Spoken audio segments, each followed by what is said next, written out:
Olá, meu aluno, olá, minha aluna! Tudo bem, pessoal? Tudo tranquilo? E aí, pessoal, como vocês estão? Como estão todos? Todos bem? Espero que todos estejam bem. Quero mandar um abraço para quem está chegando agora no projeto P13, certo? E mandar um abraço para todo mundo que já está, né? Nós estamos na aula 14, né, pessoal? Nós já temos 14 aulas, nós temos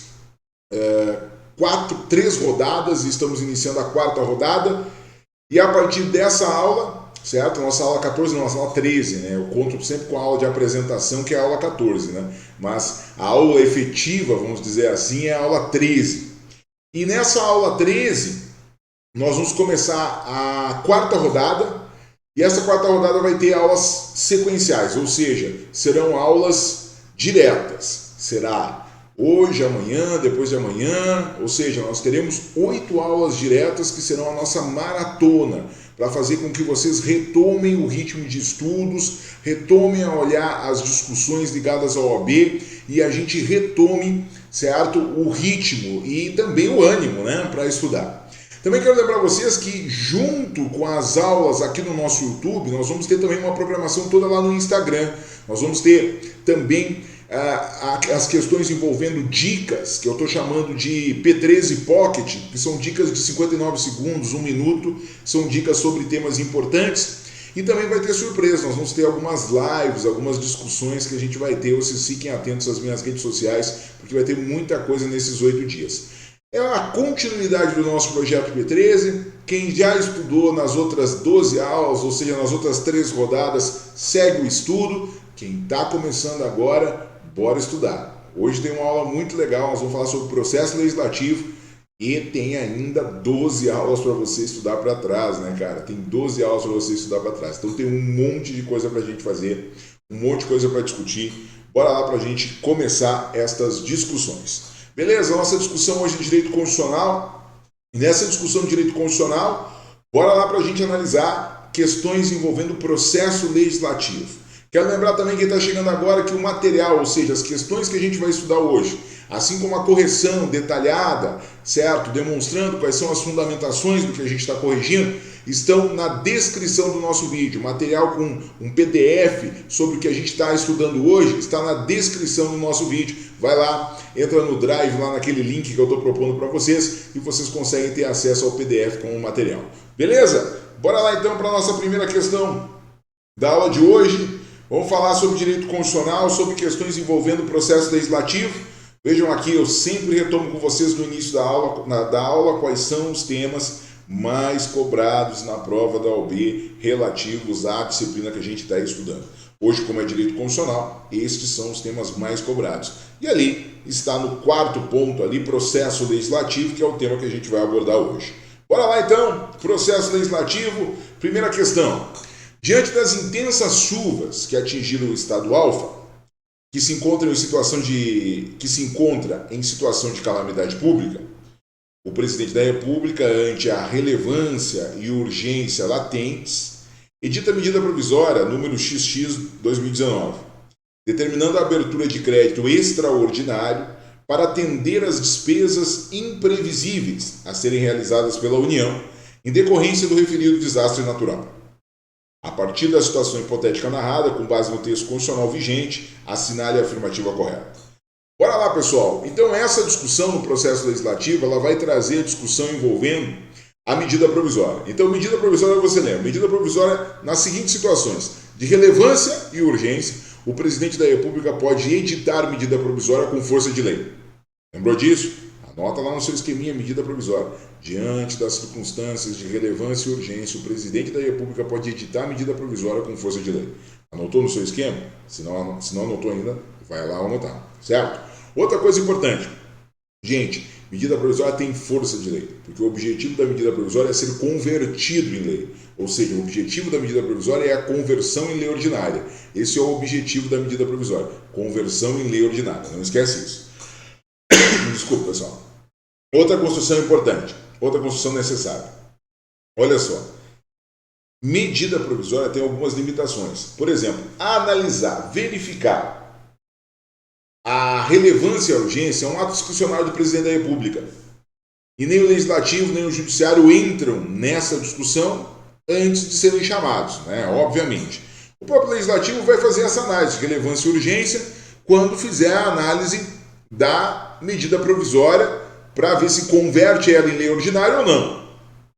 O prazo da medida provisória, professor, outro ponto que tem que anotar. O prazo de medida provisória é 60 dias prorrogável por igual período, ou seja, por mais 60. Se aos 60 dias não tiver sido analisada a medida provisória, ela prorroga automaticamente por mais 60 dias. E aos 120 dias, se ela não foi analisada, aí nós temos um problema. Por quê? Porque aí ela perde validade e é necessário se verificar os direitos que foram estabelecidos nesses 120 dias. Aí o Congresso Nacional tem que fazer um decreto legislativo estabelecendo como os direitos regulados nesses 120 dias vão se estabelecer. Cumprindo o que estava previsto na medida provisória, não cumprindo outra norma, então é preciso regular isso se não houver a conversão em lei ordinária.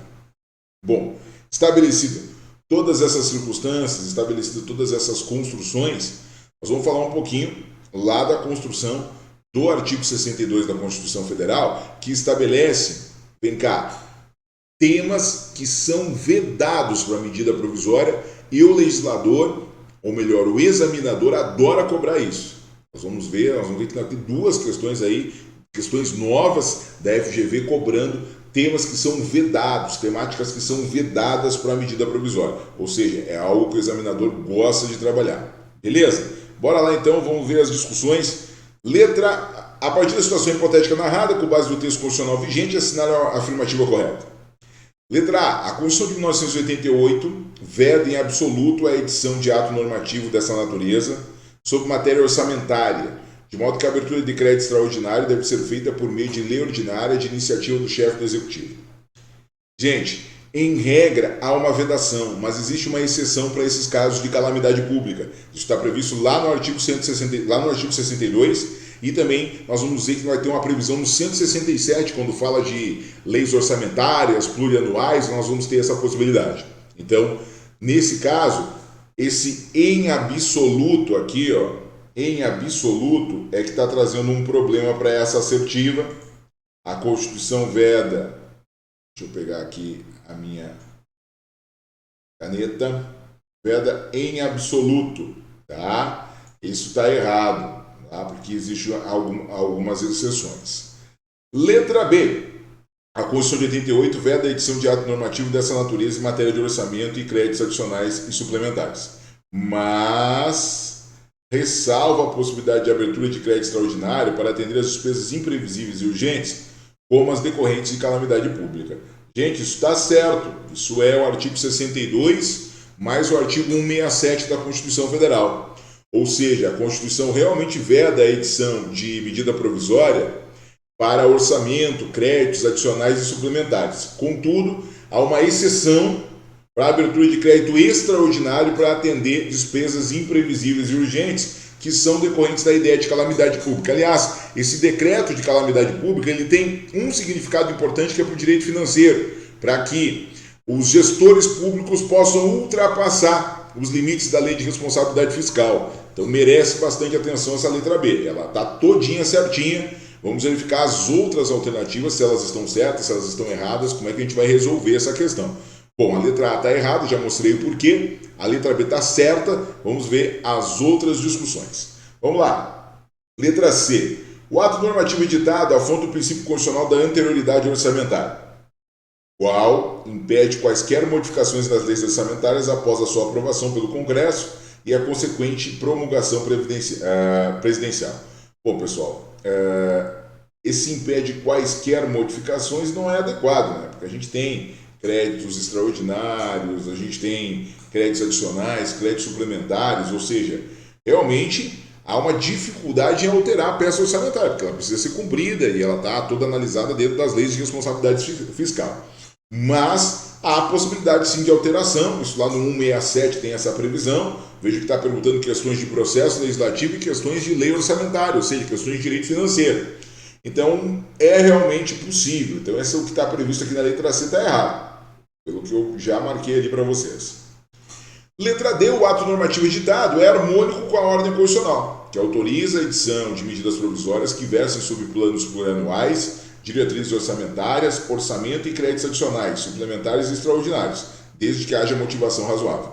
Gente, cuidado, até o início ali, até poderia estar certo, contudo, não é harmônico porque não autoriza para todas estas circunstâncias. Autoriza para as circunstâncias do crédito extraordinário e não para as demais circunstâncias, certo? Portanto, realmente o nosso gabarito, deixa eu pegar aqui, vai ser letra B de Brasil. Olha a fundamentação aqui colocando para vocês. Ó. Letra B de Brasil traz, em caso de relevância e urgência, o presidente da República poderá adotar medidas provisórias, com força de lei, devendo submetê-las de imediato ao Congresso. E aí o artigo 62, parágrafo 1º, tem ali o ponto. Ó. É vedada a edição de medidas provisórias sobre algumas matérias. E que matérias são essas? Por exemplo, relativas aos planos plurianuais, diretrizes orçamentárias, orçamento, ou seja, PPA, LDO, LO, essas leis não podem medida provisória, e créditos adicionais e suplementares, ressalvado o previsto no artigo 167, parágrafo 3º. E qual é o previsto? Bom, o previsto, pessoal, é a questão de crédito extraordinário. Veja que a gente está falando ali de créditos adicionais e suplementares.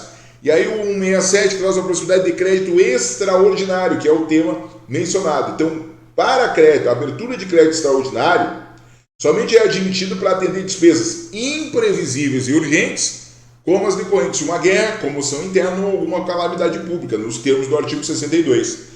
Portanto, é possível medida provisória. É possível medida provisória porque nós estamos falando de crédito extraordinário para despesas imprevisíveis e urgentes, decorrentes da calamidade pública que aconteceu. Então esse é o ponto, essa é a construção, e o examinador adora cobrar esses itens do artigo 62 do tocante à medida provisória.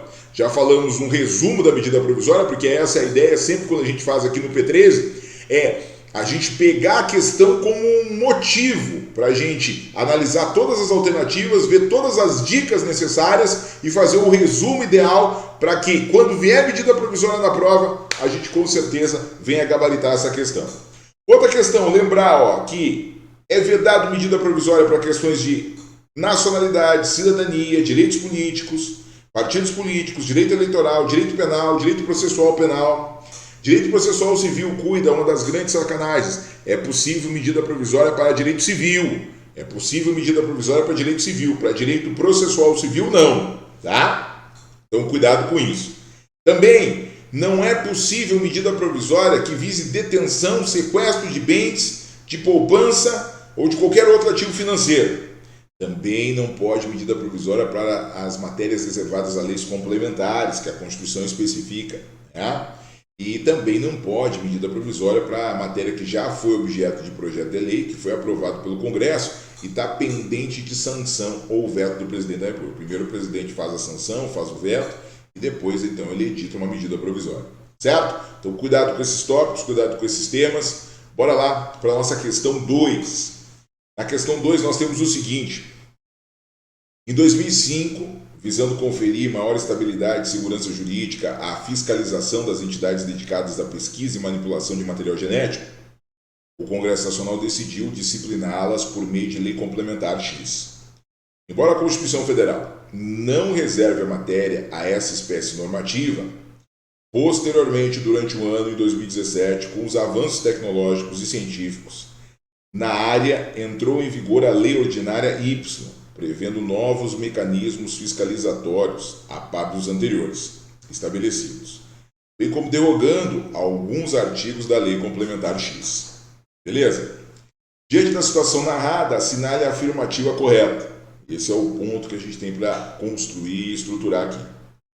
Bom, pessoal, veja. Letra A. A Lei Ordinária Y é formalmente inconstitucional. Então vejam aqui, ó, o tópico é o seguinte, eu vou tirar um pouco aqui da nossa tela. O tópico é o seguinte, vem cá, uma lei, num tema de lei ordinária, num tema que não estava previsto que ele deveria ser regulado por lei complementar.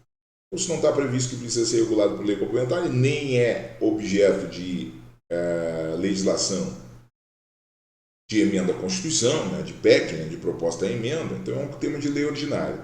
Foi feita uma lei complementar num tema de lei ordinária. Isso pode? Essa é a primeira pergunta. E eu vou responder para vocês. Pode.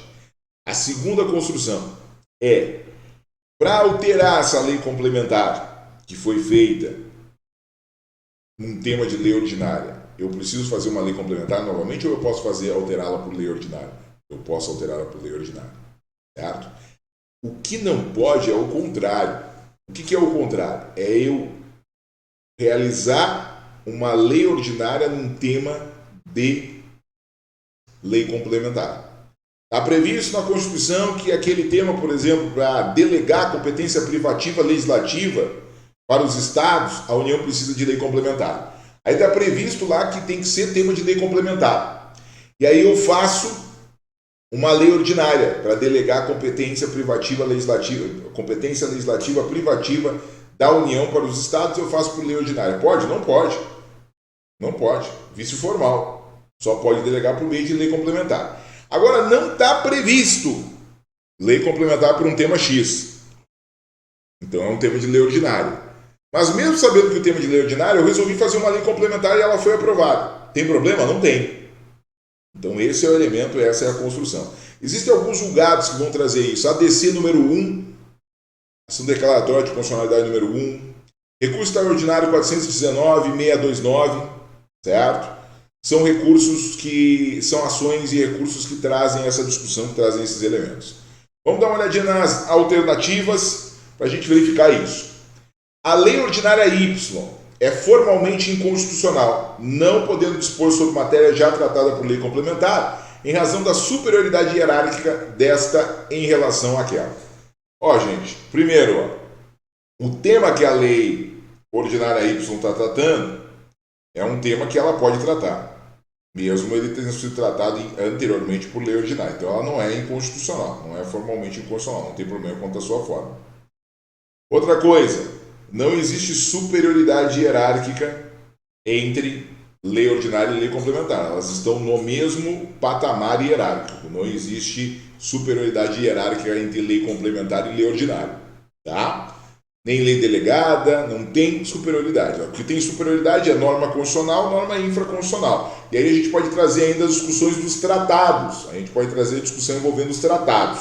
Discussões envolvendo os tratados, aí a gente pode estabelecer alguma discussão. Aí a gente vai ter normas constitucionais, normas constitucionais com força de emenda, que são os tratados de direitos humanos, e aí depois nós vamos ter os tratados de direitos humanos com força de norma supralegal. Esses tratados de direitos humanos com força de norma supralegal estão numa hierarquia superior às leis brasileiras, lei ordinária e lei complementar. Então isso tem. Agora, não tem hierarquia entre lei complementar e lei ordinária. Beleza? Anota isso no seu resumo, não esquece, para a gente não precisar ter algum tipo de problema com uma questão tão simples quanto isso. Não tem hierarquia.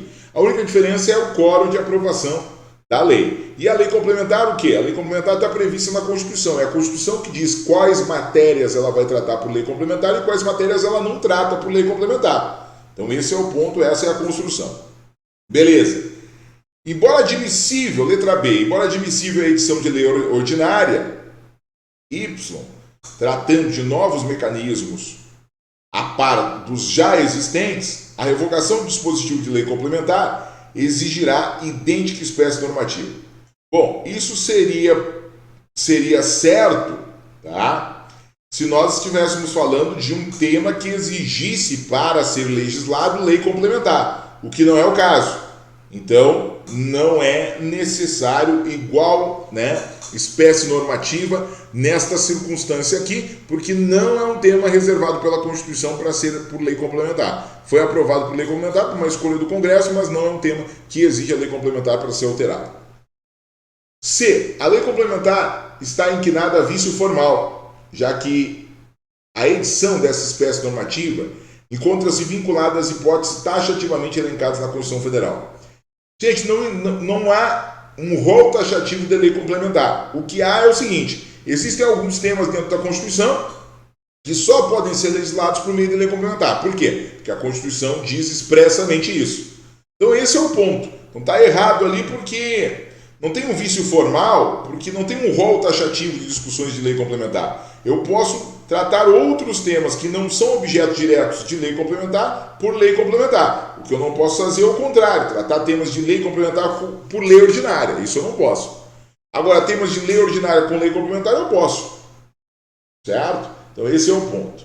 Letra D. A lei complementar X, por tratar de matéria a respeito da qual não se exige a referida espécie normativa, pode vir a ser revogada por lei ordinária posterior, que verse sobre a mesma temática.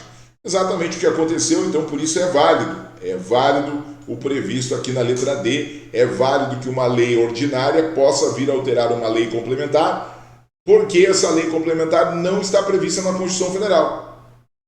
O tema legislativo poderia ter sido feito direto por lei ordinária e não por lei complementar. Então é por isso que é possível a alteração. Então bastante atenção nesse tópico, bastante atenção nessa construção que a gente acaba de fazer.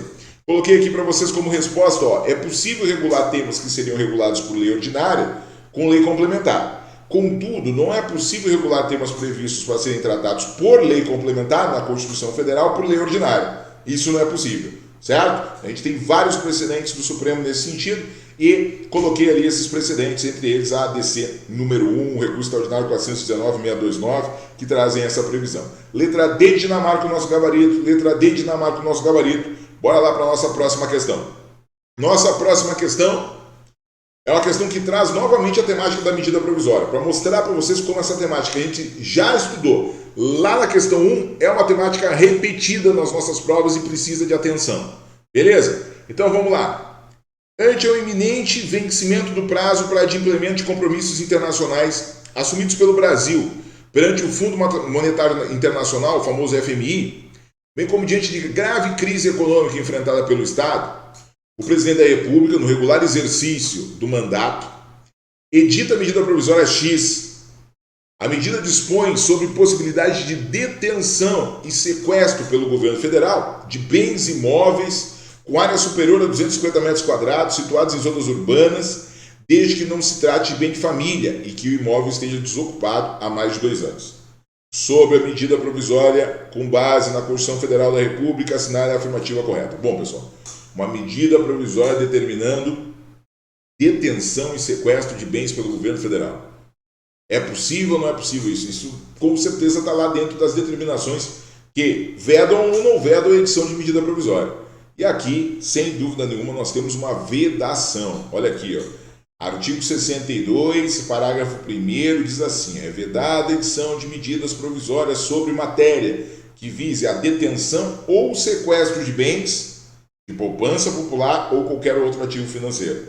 Portanto, totalmente proibido. Artigo 62, parágrafo 1º, totalmente proibido a possibilidade de medidas provisórias nesses sentidos. Então, letra A, é inconstitucional uma vez que a Constituição Federal de 88 veda expressamente tal espécie normativa, que disponha sobre matéria que visa a detenção e sequestro de bens. Medidas provisórias não podem falar, não podem regular questões envolvendo sequestros de bens e apreensão. Beleza? Letra B, é inconstitucional. Tá, aqui tá certo. Pois se trata de matéria já regulamentada pelo legislador ordinário, qual seja a possibilidade de desapropriação de bens imóveis urbanos por necessidade ou utilidade pública. Não é o tema, né, gente? Não é esse o conceito de necessidade ou utilidade pública, né? A questão de que a gente não vai conseguir cumprir com dívidas junto ao FMI, certo? C. Ela não se revela adequada ao cumprimento do requisito da urgência, porque só produzirá efeitos no exercício financeiro seguinte. Gente, como a gente sabe, esse adequado ao cumprimento do requisito de urgência não é uma análise do Poder Judiciário. Isso é uma análise discricionária do Poder Executivo. É o Poder Executivo que entende ou não se é urgência ou não. E isso até pode ser retirado depois lá no próprio Congresso, quando o Congresso for analisar a medida provisória e não aprová-la, e não convertê-la em lei ordinária. Mas o critério relevância e urgência é um critério da discricionariedade do Presidente da República. Beleza? Então não tem como ter um critério que possa ser analisado pelo Judiciário. Isso é urgente ou não é? Isso é relevante ou não é? Letra D, é inconstitucional, pois foram respeitados os requisitos. É constitucional, pois foram respeitados os requisitos de relevância e urgência, desde que seja submetida de imediato ao Congresso, perdendo a eficácia se não for convertida em lei no prazo de 60 dias, prorrogável uma única vez por igual período. Bom, então está errado porque não é constitucional, tá? Foram respeitados os gabinetes de relevância e urgência, mas não foi respeitado os limites da medida provisória. A medida provisória tem limites, certo? Ou seja, eu não posso fazer medida provisória de tudo. Há limites para a medida provisória e aí aqui nós temos um dos limites para a medida provisória que não foi respeitado. Beleza? Portanto, letra D errada e nesse sentido a gente tem letra A de Argentina, o nosso gabarito, letra A de Argentina, nosso gabarito aqui como já fundamentado para vocês. Beleza? Vamos lá, vamos seguir aqui. Hoje eu trouxe 5 questões da nossa estreia da maratona. Então amanhã às 18 horas tem aula também, depois de amanhã também, ou seja, todos os dias tem aula na nossa maratona. Vão ser 2 rodadas, ou seja, 8 aulas em sequência para a gente retomar os estudos e mais um monte de dica lá no meu Instagram e também algumas novidades aqui no YouTube. Beleza? Bora lá junto. Para quem não encontrou o material ainda, vai lá na descrição do nosso vídeo, tem um materialzinho da aula de hoje. Beleza? Questão 4. O deputado federal Alberto propôs no exercício de suas atribuições projeto de lei de grande interesse do Poder Executivo Federal. Ao perceber que o momento político é favorável à sua aprovação, a bancada do governo pede ao presidente da República que, utilizando de suas prerrogativas, solicite urgência, regime de urgência constitucional, para apreciação da matéria pelo Congresso Nacional. Em dúvida, o presidente da República recorre ao seu corpo jurídico que, atendendo à sua solicitação, informa que, de acordo com o sistema jurídico constitucional brasileiro, o pleito da base governista é... Gente, vejam só, o projeto de lei não é do presidente, não é da iniciativa do presidente, o projeto de lei é do deputado federal Alberto. E aí que mora o erro da questão. O presidente da República só pode, atenção aqui, ó, o presidente da República só pode solicitar regime de urgência nos projetos de lei da sua iniciativa. O presidente da República só pode solicitar regime de urgência nos projetos de lei da sua iniciativa, lá do artigo 61, parágrafo 1º. Então aqui o problema é esse. De quem é a iniciativa? A iniciativa de um deputado federal, o Alberto. Alberto pode ter a iniciativa dessa lei? Pode. O que ele não pode é realizar o pedido de regime de urgência, porque o que ele não pode é solicitar para o presidente que o presidente faça um pedido de regime de urgência. Não vai valer, porque o presidente só pode estabelecer regime de urgência nos projetos de lei da sua iniciativa, que são a sua iniciativa privativa, que são aqueles do artigo 61, parágrafo 1º. Então vamos lá. Letra A. É viável? Seria isso que a gente ia dizer? Não, é inviável, né? É inviável, não é viável não. É inviável, pois a prerrogativa do chefe do Poder Executivo solicitar regime de urgência constitucional em todos os projetos de lei que tramitem no Congresso. É inviável porque não é em todos os projetos de lei que tramitam no Congresso. É somente nos projetos de lei da iniciativa do presidente da República. B. Não pode ser atendido, pois o regime de urgência constitucional somente pode ser solicitado pelo presidente da mesa. Errado aqui, ó. Quem pode solicitar regime de urgência é o presidente da República, e não o presidente da mesa da Câmara ou do Senado. Tá? Então aqui é que está errado. C. Viola a Constituição Federal, pois o regime de urgência constitucional somente pode ser requerido pelo presidente da República em projetos de lei da sua própria iniciativa. Certíssimo. Letra C, trazendo exatamente essa questão. E D, não pode ser atendido, pois nos casos urgentes, o presidente da República deve veicular a matéria por meio de medida provisória e não solicitar que o Legislativo aprecie matéria em regime de urgência. Não, isso é uma escolha do presidente da República, mas não é essa a fundamentação para não poder se solicitar regime de urgência para o projeto de lei feito pelo deputado Alberto, porque o projeto de lei é de uma iniciativa de parlamentar e só é possível solicitar o regime de urgência em projetos de lei de iniciativa do presidente da República, lá do artigo 61, parágrafo 1º. Portanto, nosso gabarito é C, Canadá, colocando aqui para vocês, ó, C, Canadá. Ainda a gente tem assim, ó, artigo 64, a discussão e votação dos projetos de lei de iniciativa do presidente da República, do Supremo Tribunal Federal, dos tribunais superiores, terão início na Câmara dos Deputados. Então a Câmara é a casa iniciadora desses projetos de lei. E aí no 64, parágrafo 1º, diz assim, o presidente da República poderá solicitar urgência na apreciação de projetos da sua iniciativa, linha azul, certo? Ou seja, não pode ser em projetos de iniciativa de outros, beleza? E o que é o regime de urgência? O regime de urgência está ali no artigo 64, parágrafo 2º. Ao solicitar regime de urgência para o Congresso, vai acontecer o seguinte: a Câmara vai ter 45 dias como casa iniciadora para analisar o projeto. Se ela não analisar em 45 dias, vai trancar a pauta dela, porque todas as outras temáticas vão ficar sobrestadas. E depois, quando for para o Senado vai ter 45 dias também, ou seja, 45 mais 45, sucessivos.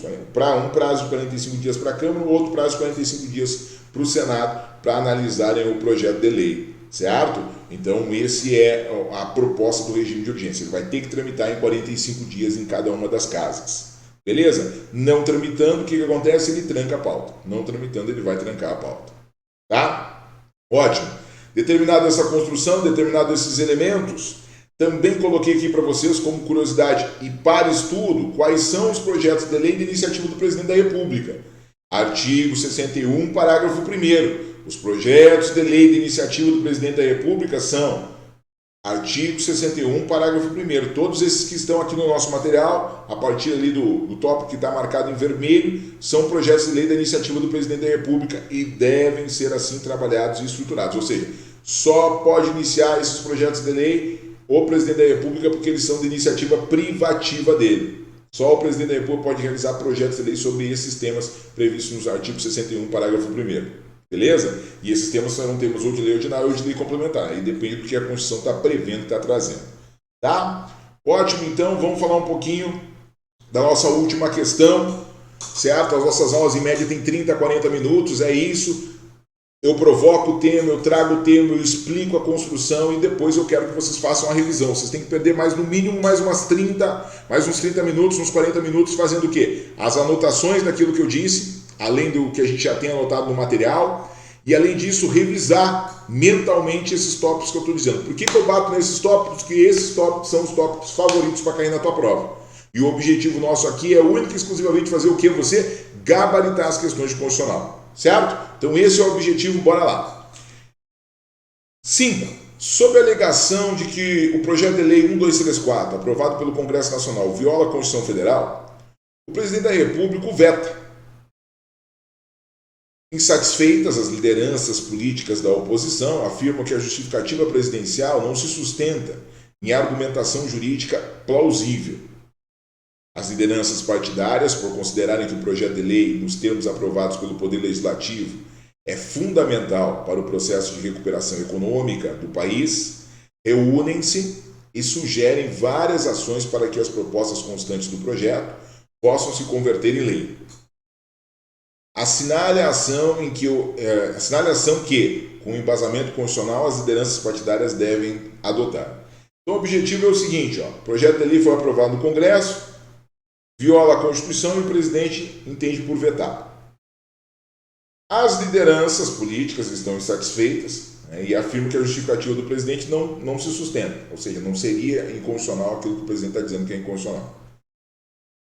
E as lideranças políticas, então, consideram que o projeto de lei, nos termos aprovados pelo Poder Legislativo, é fundamental para o processo de recuperação econômica do país e se reúne para ver quais são as possibilidades de situações que elas têm para conseguir resolver esse problema do veto do Presidente da República. Lembrando, o veto do Presidente da República no processo legislativo é controle de constitucionalidade preventivo. Controle de constitucionalidade preventivo. O presidente faz vetando leis que ele entender que são inconstitucionais lá naquela fase do processo legislativo, que é a deliberação executiva. Beleza? Vamos lá então, verificar essas discussões, colocar aqui na tela para vocês, para a gente discutir. Letra A, formar uma base. O que as lideranças devem adotar? Letra A, formar uma base de apoio que contasse com a maioria simples dos membros de uma das casas legislativas, para apresentar na mesma sessão legislativa projeto de lei de idêntico teor.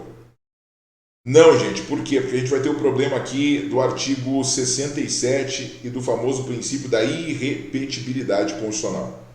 Princípio da irrepetibilidade. Por quê?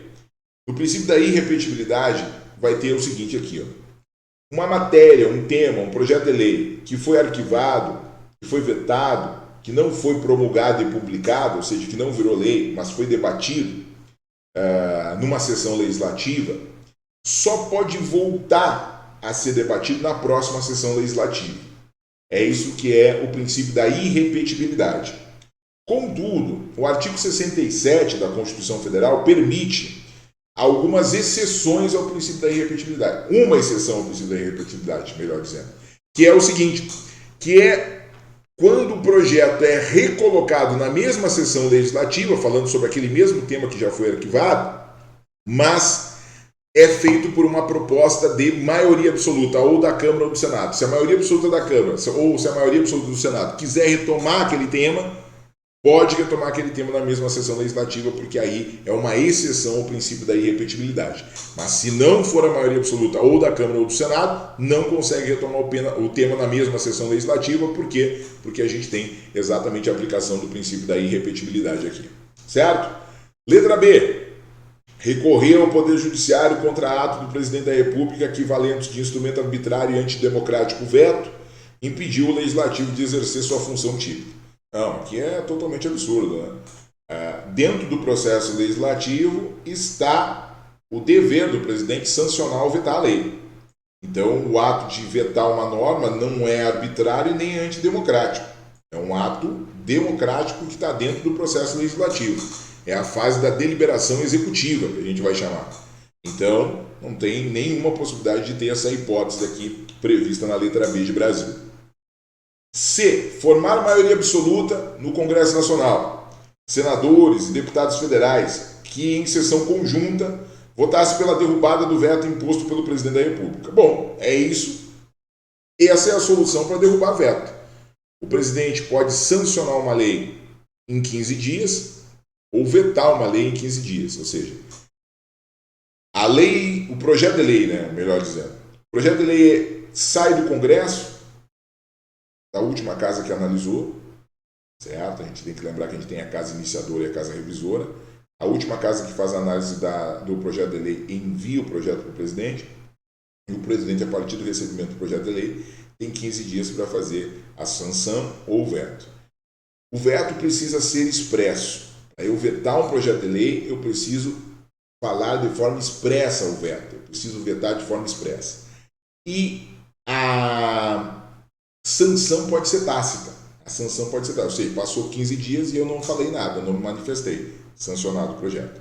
Então, um outro elemento importante é lembrar que a devolução do veto para o Congresso Nacional, ela se dá para o Congresso e não para a Câmara ou para o Senado.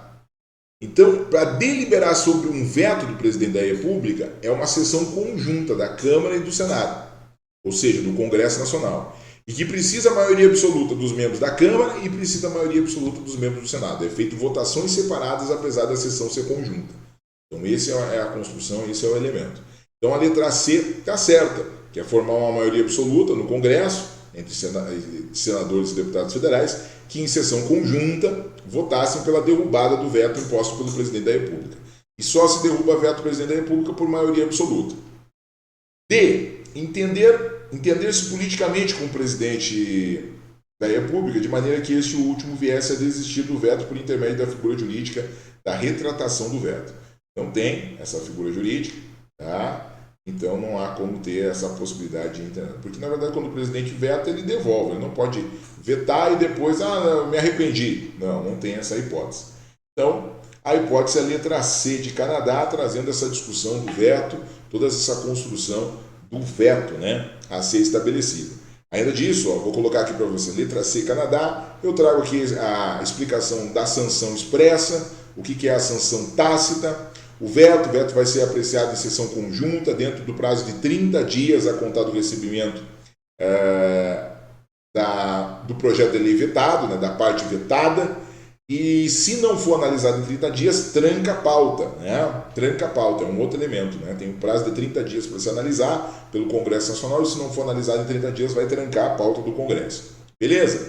Outra coisa importante, como eu disse, é no princípio da irrepetibilidade. Coloquei ali o artigo 67, princípio da irrepetibilidade, que foi falado lá na letra A, que é a matéria constante projeto de lei rejeitada somente poderá constituir objeto de novo projeto na mesma sessão legislativa, mediante proposta da maioria absoluta dos membros de qualquer das casas do Congresso. Ou seja, precisa ser uma proposta da maioria absoluta dos membros, ou da Câmara ou do Senado. Não precisa ser dos dois, é uma ou outra.